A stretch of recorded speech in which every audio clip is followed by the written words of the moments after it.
Good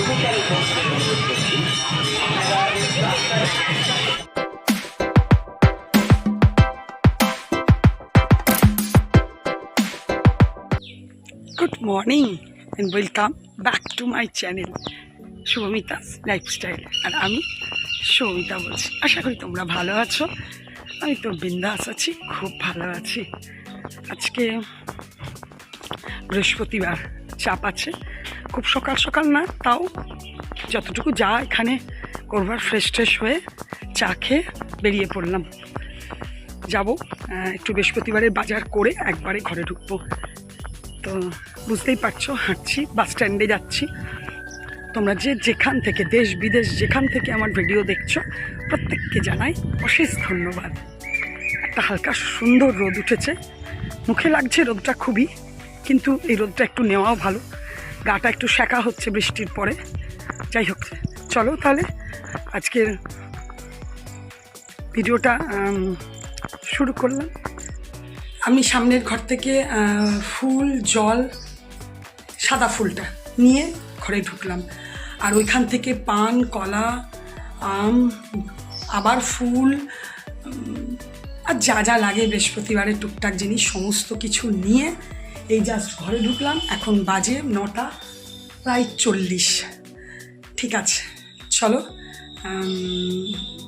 আগে fresh হয়ে আমি একটু ঠাকুরের দিকের কাজটা করি, ঠাকুরটা একটু পরিষ্কার করি, বাসিটা পরিষ্কার করে নিই, পরে যা করার করব। ঠিক আছে, থাকো আমার সাথে আর দেখতে থাকো আমি কী করছি। 11:30 বাজে, তখন আমি হঠাৎ সামনে ফোন করেছি যে কী গো আসবে না?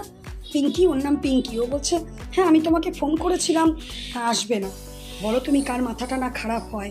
11:30টার সময় বৃহস্পতিবার, আর আমি কোন সকালে এসেছি। আমি বললাম এমা তাই? বলছে হ্যাঁ তোমাকে আমি ফোন করেছিলাম, তুমি খেয়াল করোনি। আমার মনে হয় আমি তখন ওইদিকে আমপল্লব তুলতে গেছিলাম, তাই জন্য খেয়াল করতে পারিনি। যাই হোক, চলো 12টা বাজলো, 11:30 অবধি দেখলাম মানে আমি ঘড়িটা খেয়ালই করিনি। আমি এসেই সঙ্গে সঙ্গে ঠাকুরের দিকে বললাম না, কাজটা আগে করি, ঠাকুরের কাজে লেগে গেছিলাম। যাই হোক, চলো 12টা বাজে, সমস্ত কাজ হয়ে গেছে। এখন আমি ঠাকুরেরও অনেকটা জোগাড় করা হয়ে গেছে, দেখি যতটা পারবো করে রাখবো, তারপর নাহলে বিকেল দিকে পুজো করবো। মানে মোটামুটি আমার এই দেখো না, ঠাকুরের বাসন ধোয়া, আমপলো টানবো তোলা, ফল টল ধোয়া, এমনি সবই হয়ে গেছে মোটামুটি। দেখা যাক, এবার আমি যাচ্ছি চান করতে। এই দেখো আমার মানে সবই হয়ে গেছে, পুজোর সব হয়ে গেছে, খালি ঘরটা স্থাপন করে সন্ধেবেলায় পাঁচালিটা পড়বো, সব হয়ে গেছে, ঘর রেডি করা হয়ে গেছে। সবচেয়ে বড় কথা, আমি সাই বাবার পুজো করে নিয়েছি। দেখো সাই বাবা খুব সুগন্ধি ফুল ভালোবাসে, ওই জন্য রজনীগন্ধা, আজকে আবার একটা গোলাপ ফুলও দিয়েছি। সাই বাবার প্রিয় ফুল হচ্ছে গোলাপ। তো পুজো সবই করে নিয়েছি। এতক্ষণ ধরে না টোটালি যাকে বলে যুদ্ধ চললো, মানে কীভাবে যে কাজ করেছি না, মানে কি বলবো। যাই হোক, সব কিছুই হয়ে গেল, পুজোর সবই হয়ে গেছে, তোমাদেরকে দর্শন করাবো।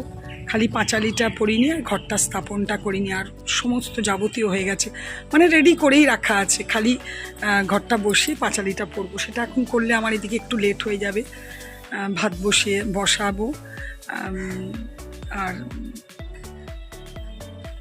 চলো, রান্নার দিকটা সেরকম কিছু নেই, কারণ আছে। ঠিক আছে, চলো। সবচেয়ে বড় কথা, তেল কাটা নেই, মনে পড়েছে, একটুও তেল নেই, তো যাই তেলটা কাটি। আর উচ্ছে আলুটা কেটে এসছি, তো ওইটারও একটু ভাজা করব।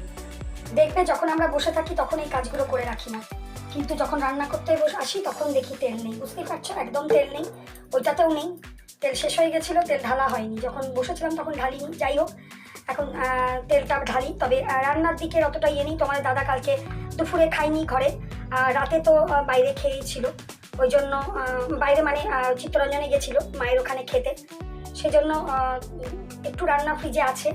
আর নিরামিষ আইটেম একদিন একটু বেশি করে করলে, এখন আমার একদিন বাদ নিরামিষ খাই, হয়ে যায়, পড়ে যায়, তো থেকেই যায়। সেই নিরামিষ আইটেম আমার করা আছে। আর একটু এই যে করবো, উচ্ছে একটু ভাজা করব, ব্যাস, আর কিছু করব না। তেলটা ঢালা, এটা একটা বড় কাজ ছিল, এখন করে নিলাম। এই দেখো ডিমের কারি যেমন রাখা, এটাতে ডাল আছে, একটু তরকারি আছে, সবই রাখা আছে। আমি নিরামিষগুলো বার করে নিলাম, বার করে নিয়ে একটু গরম করে নিয়ে খেতে নেব।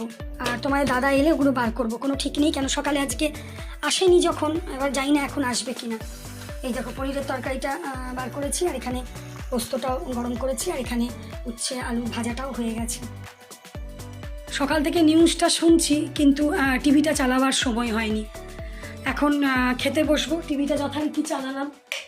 তো হ্যাঁ, একটা বিরাট যুগের অবসান। বুদ্ধদেব বাবু নেই, বিদায় বুদ্ধ, প্রয়াত বুদ্ধদেব বাবু।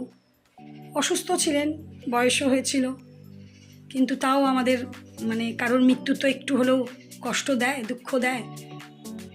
যাই হোক, ওনার আত্মা শান্তি কামনা করি, উনি যেখানেই থাকুন ভালো থাকুন। খেয়ে নেবো, কারণ টিফিন খাইনি, তোমার দাদা তো আসেইনি, আর আমিও খাইনি। সেই নারকেলের একটা সে বানিয়েছিলাম, সেটা একটা খেয়েছিলাম, আর প্রসাদ খেয়েছি, ব্যাস। তো খেয়ে নিই। আর এই টিভিতে একটুখানি দেখছি, বুদ্ধদেব বাবুর ডেড বডি দেখাচ্ছে। হাই, নাম বলো।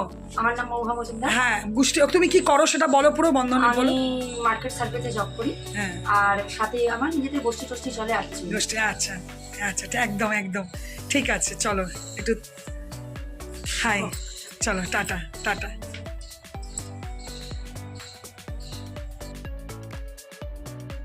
ওর নাম হচ্ছে মহুয়া মজুমদার। ও আমাদেরই মানে আমরা একসাথেই সব মানে কি বলবো কাজকর্ম যাই বলো। তো এসেছিল আমার কাছে, এই কাজে এসেছিল, একটা কথাবার্তা হলো অনেকক্ষণ ধরেই। তারপরে ও চলে গেল। আকাশে মেঘ গুড়গুড় করছে, তো ভাবলাম বাইরে গাছগুলো আছে, তো তুলে তারপরে আমি জামা কাপড়গুলো সব তুলে দেখো ঘরে ঢুকবো। আমার বৃহস্পতিবারের পুজো হয়ে গেল। পুজো তো সবই দেখেছিলে, খালি ঘট স্থাপন করলাম, ভোগ দিলাম আর পাঁচালি পড়লাম।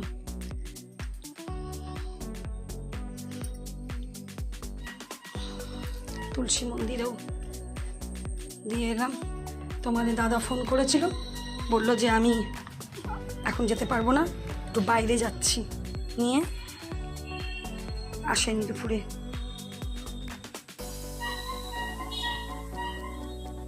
যখন পুজো করছিলাম বৃহস্পতিবারের সন্ধ্যেবেলায়, তখন দেখলাম সামনে বাড়ির, ওর নাম হচ্ছে পিঙ্কি, ও ডাকছে পিউদি পিউদি করে। গেলাম, আমি বলছি কিছু বলছো? বললো হ্যাঁ যাবে মেলা। তার আগে তোমাদেরকে বলি, আমি যে এলাকাতে থাকি রূপনারায়ণপুর, সেখানে অনেক কিছুই অনুষ্ঠিত হয়ে থাকে, বইমেলা হয়, আদার্স অনেক কিছুই হয়। একটা জায়গা আছে, মাঠ আছে সেখানে। তো এখন শ্রাবণ মাসে শ্রাবণী মেলা হচ্ছে। তো সত্যি কথা, আমার এখানে কোনো বন্ধুবান্ধব নেই, কেউ নেই, তো আমার যাওয়াও হয়নি, আর যাওয়ার কথা আর মাথাতে আনিও নি। একা একা কি মেলা যাব? তো ও বলছে সে যাবে, আমি বলছি হ্যাঁ যাবো। তো আমার তো জানো একটু সময় লাগে, একটু পুজো টুজো হলো, গোপালকে শোয়ালাম, তারপরে একটু অল্প করে চাও খেয়ে নিলাম, আর রেডিও হয়ে গেছি। এই দেখো, সবসময় শাড়ি পরি, কিন্তু আজকে একটা সুন্দর কুর্তি পরেছি। এই দেখো, পুরো গোল্ডেন প্রিন্টের কাজ করা কুর্তিটা, এটা আমাকে আমার জায়ের বৌদি দিয়েছিল। পরাই হয় না, তো ভাবলাম আজকে একটু পরি। ঠিক আছে, চলো ঘুরে আসি একটু, তোমাদেরকে একটু অবশ্যই শেয়ার করব, কিন্তু মেলা দেখাবার মতো কিছু নেই, সবই মেলা এক। তাও একটু যখন যাচ্ছি অবশ্যই শেয়ার করব। মেলাটা যেখানে হচ্ছে পাশেই এটা ইউথ ক্লাবের মাঠ, আর এটা একটা বিরাট কালী মন্দির, খুব সুন্দর। রোজ সন্ধ্যেবেলায় ঢাক দিয়ে আরতি হয়। ওই দেখো পাশে মেলাটা হচ্ছে। এই দেখো কি সুন্দর মন্দিরটা। কিন্তু আমি যখন এখানে আসি তখন মন্দিরটা খুব একটা বড় ছিল না, আস্তে আস্তে মন্দিরটা খুব সুন্দর করে তৈরি করা হয়েছে। এই দেখো শ্রাবণী মেলা। মেলা সম্বন্ধে আর কিছু বলে লাভ নেই, তোমরা একটু তুলেছি। একদম পুরো বাপ কা বেটি। চল টাটা টাটা।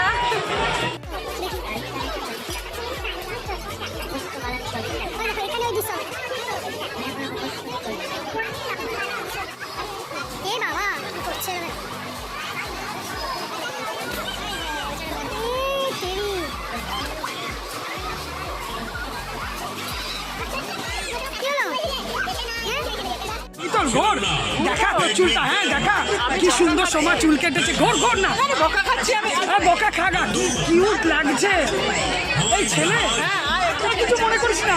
না না জানে ওই যে কে জানে তো গান শুনে তো উল্টাপাল্টা গান শুনবি, হ্যাঁ শুনবি তা উল্টাপাল্টা গান তাও শুনবি, তাও লাইক দিবি, যা হোক বুড়ো বয়সে করছি সব কিছুতে লাইক দিবি। হাই বল হাই, হ্যাঁ এটা আমার ইউটিউবে যাবে কালকে, না এটা আমার কাছে ব্লগে দেখতে পাবি, ছবি তুলে আমার পাঠাবি। বিখ্যাত এই এক কেক, সেটা কি না মথুরা কেক। এখানে চিত্তরঞ্জনে যখন কালী পুজোর মেলা আসতো তখনও দেখেছি, সব মেলাতেই। এটা মেলা ছাড়া কিন্তু পাওয়া যায় না। চলো চলে এলাম মেলা থেকে, বেশ ভালো লাগলো, ঘুরলাম অনেকক্ষণই, এখন 9টা বাজে। ভালোই লাগলো মেলাটা বেশ বড় সড়ো করেছে, আগে এতটা বড় হতো না, এবছর দেখলাম বেশ বড় সড়ো। মানে একদিন বৃষ্টি হয়নি, কি বীভৎস আজ গরম। হ্যাঁ কিনেছি, সেরকম কিছু নয়, ওই দেখানোর মতো কিছুই কিনিনি, ওই একটুখানি। ঠিক আছে চলো তাহলে ড্রেসটা চেঞ্জ করি, একটু তরকারি বসাবো একটা। দেখো এটা এসে কাটলাম, কেটে এবার কুমড়োটা কাটাই ছিল, আলুটা কাটলাম, কেটে একটু বসালাম, পাঁচফোড়ন আর তেজপাতা দিয়েছি। আর কিছু দেবো না, নুন হলুদ দেবো, মশলা কিছু দেবো না, এদের একটু ছোলা দেবো, ছোলা দিয়ে একটুখানি নিরামিষ তরকারি করবো। নুন হলুদ আর একটু জিরে গুঁড়ো দিয়েছি, দুটো লঙ্কা দিয়ে দিলাম, ব্যাস জল দিয়ে দেবো আর মিষ্টি দেবো। এই দেখো একদম ফুললি নিরামিষ ছোলা দিয়ে কুমড়োর ছক্কা রেডি হয়ে গেছে। তোমাদের দাদাও এসে গেছে, ওই দেখো খেতে বসে গেছে, ডিমের ঝোলটা গরম করে দিলাম, আর আমি তো কুমড়োর তরকারি আর নিরামিষ যা একটু আধটু ছিল সেটাই দিয়ে খেয়ে নিলাম। রুটি করবো ভেবেছিলাম, ইচ্ছে আর করেনি, কেন অনেক রাত হয়ে গেছিলো মেলা থেকে আসার পরে। চলো ভিডিওটা আজকে এখানেই শেষ করব। যদি কিছু ভালো লেগে থাকে তো অবশ্যই লাইক কমেন্টস করো। তোমরা ভালো থেকো, সুস্থ থেকো, সাবধানে থেকো।